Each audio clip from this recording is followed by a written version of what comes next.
Xin chào, hôm nay chúng tôi rất là vui mừng và hào hứng để tham gia một cái lễ hội khánh thành ở ngôi làng của Tammy. Thì lần đầu tiên chúng tôi đang mặc trang phục truyền thống của Bali. Tôi là Daniel, Lee, Bo và em gái của tôi là Haley đang ở đó. Kia là Tammy, cô gái áo hồng á, và những cái bạn học viên trong lớp tiếng Anh của cô ấy. Ngày hôm nay họ sẽ là hướng dẫn viên của chúng tôi.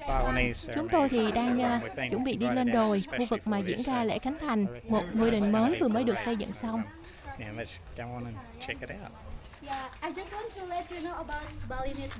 Đây là Tammy, cô ấy đang muốn chia sẻ về cái cách xây dựng nhà cửa của người Bali. Thì tương tự với chúng ta sẽ có phần đầu, thân và chân.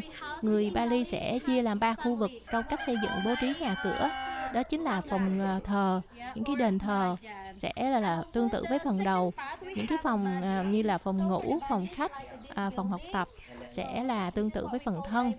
Và nhà bếp với lại toilet thì sẽ là phần chân. Và thường thì mỗi phần này nè sẽ có một khoảng cách riêng nhau ra, chứ không có xây liền khối. Bây giờ thì Tammy mời chúng tôi đến tham quan lễ khánh thành. Nhưng mà hãy cho phép chúng tôi chia sẻ một chút về Tammy nhé. Đây là một cô gái nhỏ nhắn, xinh xắn nhưng có ước mơ lớn. Cô ấy muốn đóng góp nhiều cho ngành du lịch, muốn phát triển và hội nhập. Trong đó cô ấy cũng đóng góp nhiều cho những em học sinh có mong muốn học tiếng Anh để xây dựng những cái công việc, những ước mơ của mình. Chúng tôi sẽ kể về những ước mơ của các em trong phần sau. Quay lại với Tammy thì bạn này rất là rành về du lịch. Khi mà đến Bali lần đầu chúng tôi rất là bỡ ngỡ. Thì những cái hoạt động như là mình nên check-in điểm nào, tham quan điểm nào, rồi những hoạt động đó thì đâu là lựa chọn tốt nhất. Giống như là các cái ngọn thác thì cái thác nào là đẹp nhất, hay là những cái đua địa hình, đua xe địa hình thì cái dịch vụ nào là tốt nhất. Bạn Tammy rất là rành. Và thậm chí Tammy cũng có mối quan hệ với nhiều cái dịch vụ đó và luôn luôn dành cho chúng tôi những cái ưu đãi nhất luôn. Ngoài chuyên nghiệp và tận tình với cái công việc thì Tammy còn có một cái trái tim rất là tử tế. Tammy mở một lớp học tiếng Anh miễn phí, khoảng 40 học viên từ 8-10 tuổi cho đến 15 tuổi. Và đây là những học viên khoảng 14 tuổi, 15 tuổi trong lớp của cô ấy nè. Nếu như bạn đang xem video này, bạn đang học tập hay đang tìm hiểu về ước mơ, mình có thể xem nhiều hơn ở phần sau, chúng tôi sẽ giới thiệu thêm. Còn nếu như bạn là phụ huynh đang có con trong độ tuổi 10 tuổi, 18 tuổi và chúng ta sẽ có một cái góc nhìn mới về Bali. Với Bali đó thì bạn sẽ có thể thấy những cái người mà bán hàng trong các cửa hàng, những cái hiệu thuốc hầu như bất kể nơi đâu, những người giữ xe, những người lái xe, tất cả đều nói tiếng Anh. Có thể là nói tiếng Anh cơ bản hoặc là lưu loát luôn. Thì các bạn học viên mà đang hỗ trợ chúng tôi ngày hôm nay các bạn khoảng 14 tuổi, 15 tuổi, nhưng mà các bạn là giao tiếp cơ bản là lưu loát rồi đó. Các bạn có thể nói với Haley thì về gia đình bạn ấy nè, có bao nhiêu thành viên, có bao nhiêu em trai em gái, rồi bạn bao nhiêu tuổi, bạn học như thế nào và ước mơ của bạn là gì. Bây giờ thì chúng tôi đang tham quan, gặp gỡ những cái bạn nhỏ tuổi hơn, 8 tuổi đến 10 tuổi. Các bạn đang chuẩn bị ra sân khấu, là những cái cô gái sẽ múa những điệu múa truyền thống, những chàng trai sẽ cầm gươm giáo và múa những cái điệu múa dành cho các bé trai. Khi mà gặp chúng tôi ở đây thì các bé gái có một chút là ngại và rụt rè vì các bạn ấy không có biết cái chuyến viếng thăm của nhà mình ngày hôm nay. Nhưng mà các bạn cũng rất là ngoan, lễ phép, hơi ngại rụt rè thôi. Nhưng mà khi đã chào hỏi và nói rồi thì các bạn nói tiếng Anh là khiến cho mình bất ngờ luôn đó. Đây là Isika, một cô gái xinh xắn và đang chuẩn bị trong lớp múa. Cô ấy đang vẫy tay để rủ các bạn của mình cùng ra trò chuyện. Xem như là cô ấy là người dạn dĩ nhất ở trong nhóm này rồi đó. Tammy nói với tôi là lớp học tiếng Anh của cô ấy giúp đỡ cho những em bé ở địa phương và có khoảng 40 em bé. Tuy nhiên các bạn học viên này cũng có những cái hoàn cảnh khác nhau. Có khoảng 20 bạn hơn là không thể tham dự được. vì bận phụ giúp gia đình ở trong các cái nương rẫy đó. Các bạn là những em bé mà giống như thế hệ ở Việt Nam mình á, 7X, 8X vậy, vừa đi học nhưng mà về nhà vẫn phải trông em nè, vẫn phải phụ việc nhà, phụ việc nương rẫy cho ba mẹ. My name is Nikomang Paramita Devi. You can call me Paramita. Paramika. Yes. Paramika. Đây là Maranika.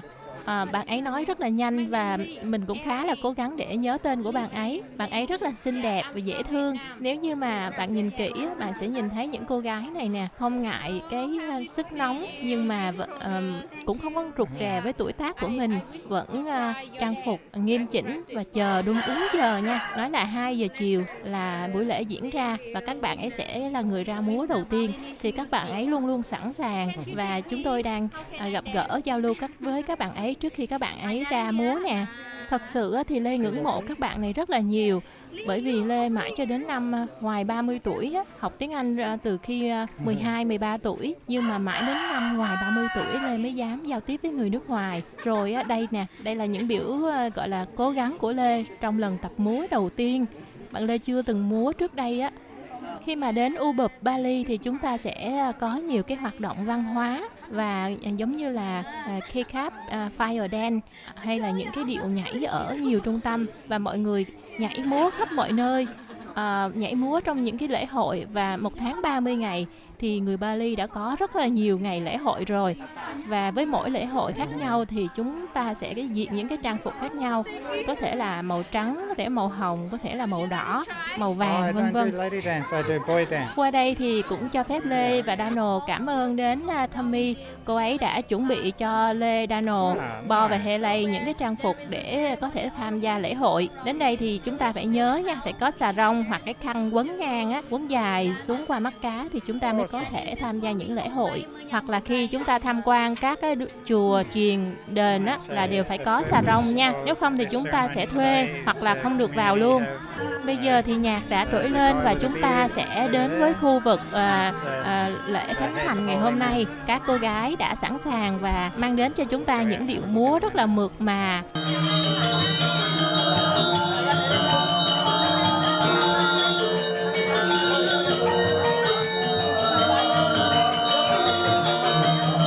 Các bạn nhìn thấy trong vũ điệu của Bali đó, các bạn sẽ nhìn thấy những cái đôi mắt tròn xoe, đẹp nhưng mà uyển chuyển thay đổi tùy theo cái vở diễn của mình.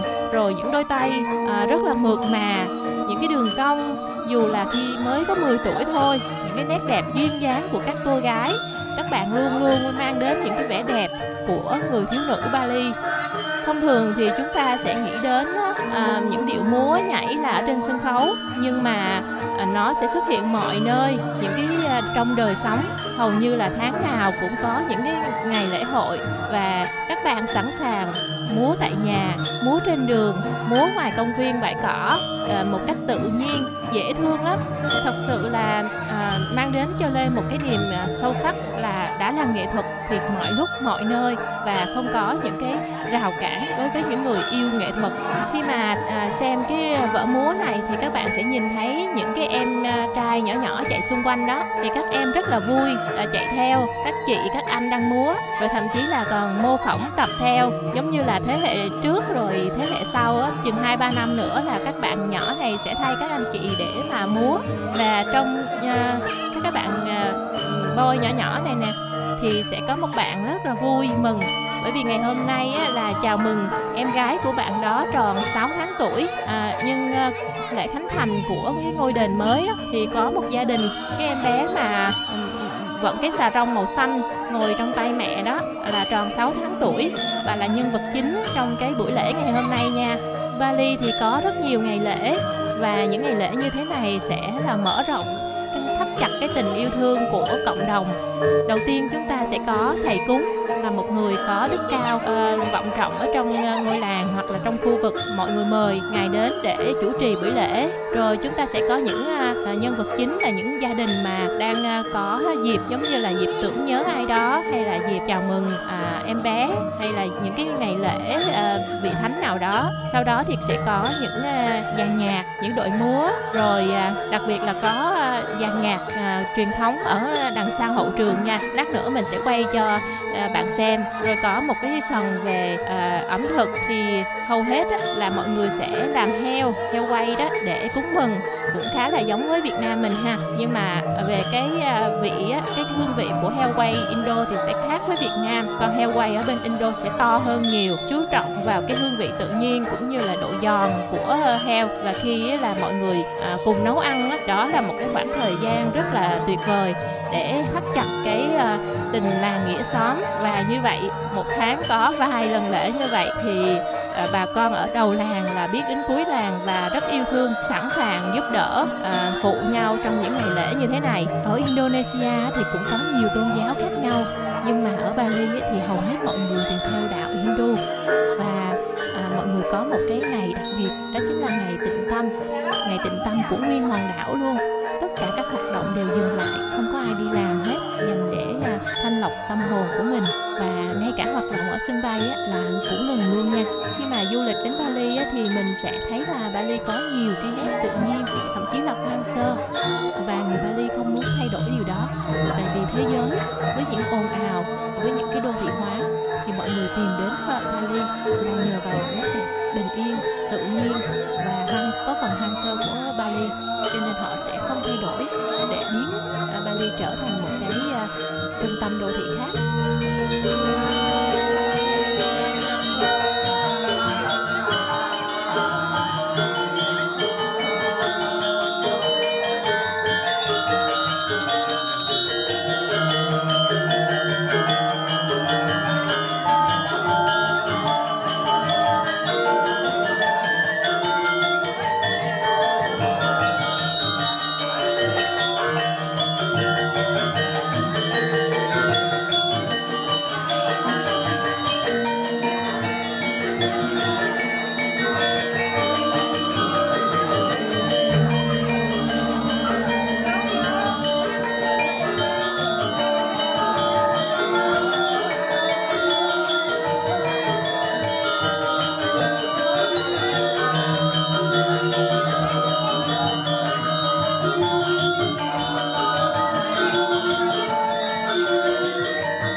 Thì chúng ta sẽ đến với một cái vở diễn rất là quen thuộc trong lễ hội của Bali.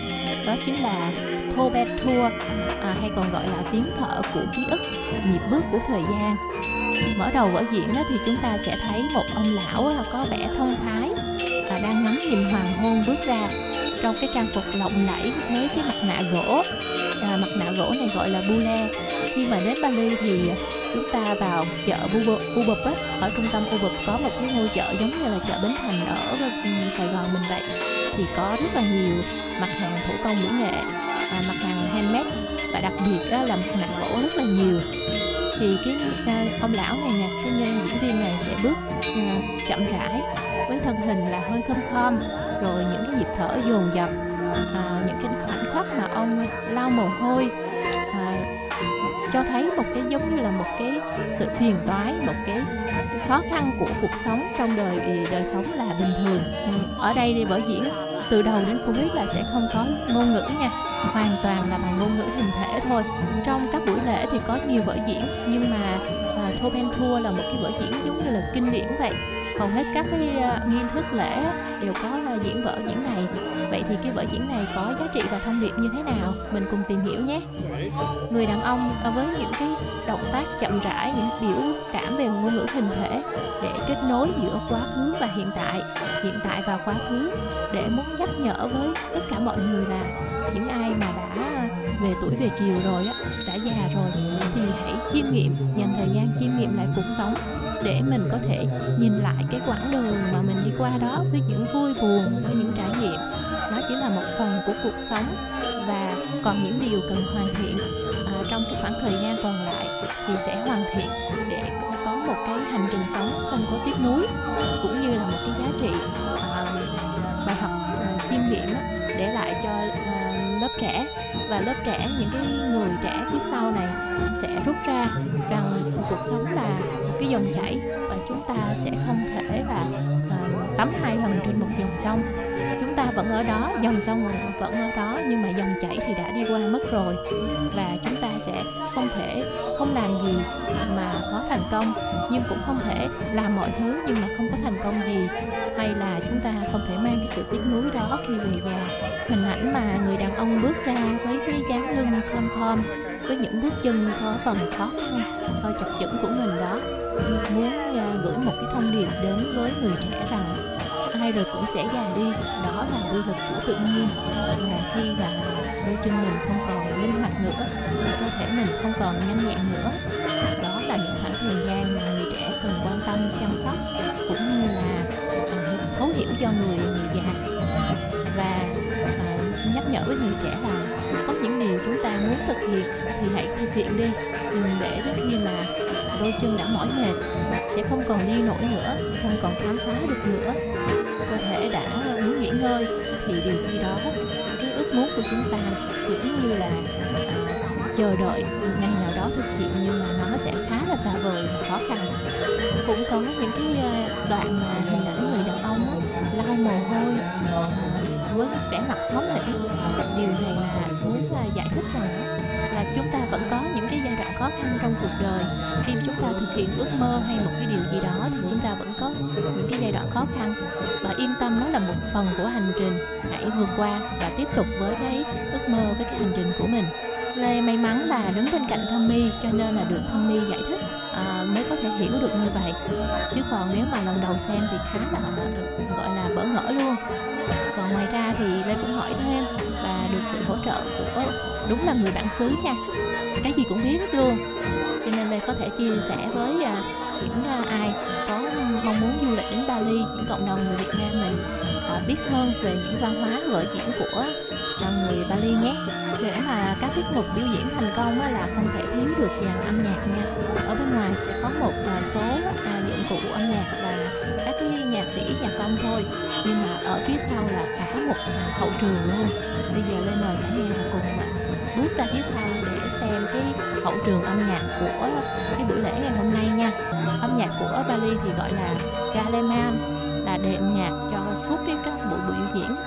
Thì Gamelan Bali là sự kết hợp của nhiều nhạc cụ truyền thống như là những cái rayong, jigen, rồi những cái zigong, subap, gong, những cái ketut, khàn khàn, rất là nhiều luôn, cái khác á, su linh, vân vân, nhiều lắm. Cho nên là họ sẽ hòa quyện vào nhau để nâng đỡ cái vũ điệu trong suốt buổi biểu diễn. Cái tiếng khe lan á, nó dẫn nhịp, tiếng khàn khàn á thì nó làm cho rộn ràng, còn cái tiếng gong á thì nó như nhắc cái thời gian để mà đổ chuông, để mình giữ cái nhịp điệu của vở diễn. Và đây là phần sướng nhạc, đệm âm nhạc để chào mừng đoàn rước lễ. Cả đàn ông, cả phụ nữ sẽ đưa những cái vật phẩm ở trên tay đó, rước lễ từ thầy cúng á, rước ra đến cái đền mới, rồi sau đó sẽ rước vào, và với sự đệm nhạc, âm nhạc rộn ràng chào đón, với mong muốn sẽ có những cái thông điệp giống như là điềm lành, những sự che chở của thần linh, của những tổ tiên, như người đặt phúc cho gia chủ, cho thôn làng của họ. Nghe nói những những buổi lễ như thế này á, thì vật phẩm rất là đa dạng, và xuống lễ là cứ khoảng 15 phút là sẽ có những đoàn rước lễ đi một lần rồi trở về, rồi 15 phút sau á, là sẽ tiếp tục, chứ không phải là chỉ rước lễ một lần duy nhất. Vật phẩm á, thì thường là nhiều là đa dạng nhưng mà sẽ đặc trưng cho ngũ hành.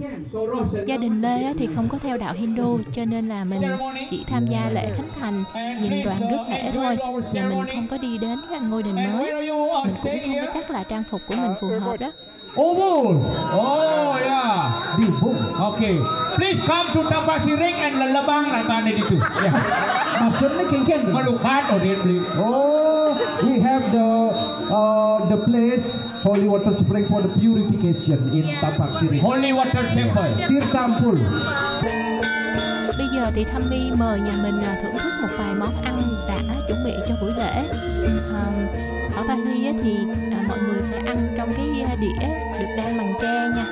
Rồi xong đó trên cái đĩa đó sẽ đặt lá chuối hoặc là giấy đáy chế đó, rồi để thức ăn lên trên. Nếu mà mình ăn ngay thì mình có thể dùng muỗng đĩa để ăn. Còn nếu như mình không ăn ngay á, thì sẽ gói lại giống như là hình của cái bánh ít Việt Nam á, hình tam giác như vậy và mang về. Như vậy là sản phẩm takeaway cũng rất đơn giản, rất là bảo vệ môi trường nha. Khi mà Lê hỏi Thami á, là món ăn có cay hay không, thì Thami nói là tất nhiên rồi, người Bali ăn ớt nhiều lắm, và ăn gia vị nhiều nữa. Cách họ nấu chế biến thức ăn cũng khá giống người Ấn Độ, cho nên là Lê, Helay và Bo là team của những người sợ cay. Chỉ có một mình Dano là thưởng thức và thật sự là ngon. Nhìn cách Dano ăn á, là biết rất là ngon luôn á. Sau một khoảng thời gian ngắn của một buổi chiều nhưng mà đã giúp cho nhà Lê hiểu hơn về văn hóa tâm linh ở vùng đất Bali này, và rất cảm ơn Thami cũng như những người hàng xóm, những người trong làng của Thami đã chào đón rất là thân thiện, vui vẻ với nhà mình, mang đến cho nhà mình nhiều cái vỡ hoa những cái hình ảnh mới về một tôn giáo, về những cái nghi lễ văn hóa và tinh thần hàng xóm láng giềng của mọi người. Và bây giờ thì nhà Lê sẽ theo chân Thami trở lại với nhà của Thami để là không còn chần chờ gì nữa, cùng theo các bạn nhỏ đó học múa. Hãy xem Lê và Helay trong vũ điệu múa truyền thống của Bali nhé. Ôi, đây là lần đầu tiên múa may của Lê. Lúc đầu thì Lê chỉ đứng nhìn thôi, nhưng mà tại vì Helay rủ rê rồi xúi vào đi chị, rồi Helay chạy vào, cho nên là thôi thì mình cũng hòa nhập luôn, hòa đồng rồi hòa tan luôn. Cho nên là khi mà bạn xem video này, nếu như bạn thích những cái thông điệp Lê chia sẻ, thích tinh thần mà giao lưu với nhau, thì hãy cho Lê một nút like, bấm đăng ký hay là follow kênh của Lê để ủng hộ tinh thần của Lê, cũng như là chúng ta cùng với các bạn nhỏ đó có những cái thời gian chia sẻ vui vẻ bên nhau nhé. Sau khi mà mình múa xong á, thì Thami đến giờ phải đi làm, và nhiệm vụ còn lại á, Thami giao cho các bạn học viên á, cùng tiếp đón và trò chuyện với nhà mình. Hãy xem và ngạc nhiên nhé. Bây giờ Lê sẽ giới thiệu về Damika, là trưởng nhóm của nhóm học tiếng Anh này. Damika là cậu thanh niên 14 tuổi, nhưng mà tất cả mọi người đều chỉ nhớ trong đầu một từ thôi, đó chính là businessman.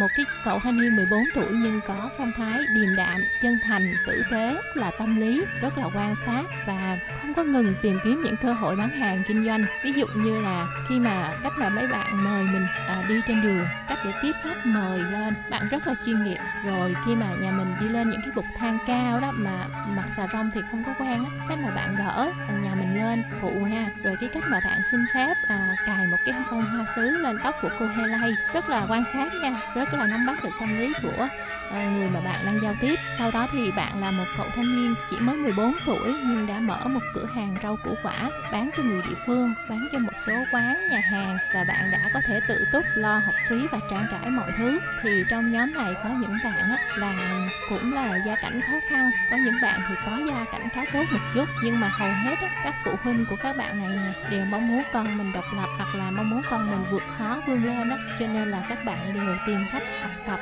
và phát triển. cái cách các bạn chia sẻ và ngồi lắng nghe mình. Lê có thể là khi những năm 25, 30 tuổi mà hỏi đến ước mơ của mình nó vẫn còn lúng túng, ngập ngừng á, nhưng mà các bạn đều rất là rõ ước mơ của mình là gì. Thì có bạn á là ước mơ trở thành đầu bếp, say mê, và nếu mình hỏi có ước mơ nào khác hơn nữa không thì chỉ có đầu bếp thôi, cho thấy một cái sự quyết tâm của bạn và yêu nghề nha.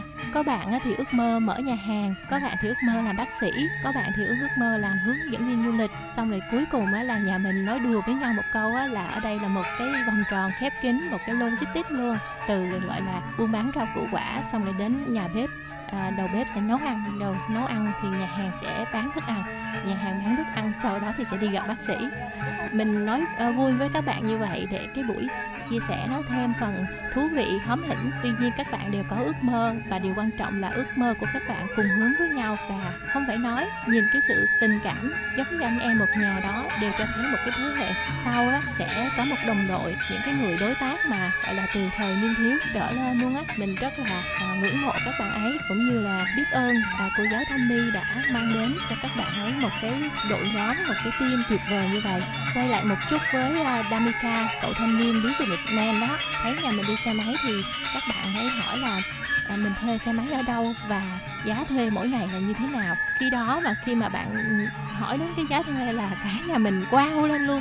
Mình không thể nghĩ trẻ mà mới 14 tuổi mà có thể nắm bắt và nghe ngóng thông tin cơ hội kinh doanh tuyệt vời đến như thế này. Không chỉ Damika thì khi mà nhà mình chào ra về á, tạm biệt nhau á, thì tất cả các bạn nữ rồi những bạn còn lại đó đều rất là lễ phép tiễn nhà mình ra về. Và khi mà Lê đang cố gắng á, lại dọn một vài cái vỏ kẹo hay là cái vỏ trái cây mà nhà mình vừa mới chia sẻ với nhau xong á, thì các bạn nói không để đó con, công việc này là của con, cô cứ về đi. Và khi trở về nhà thì Tammy nói là Tammy đi làm về là nhà cửa sạch và gọn gàng đâu vào đó luôn.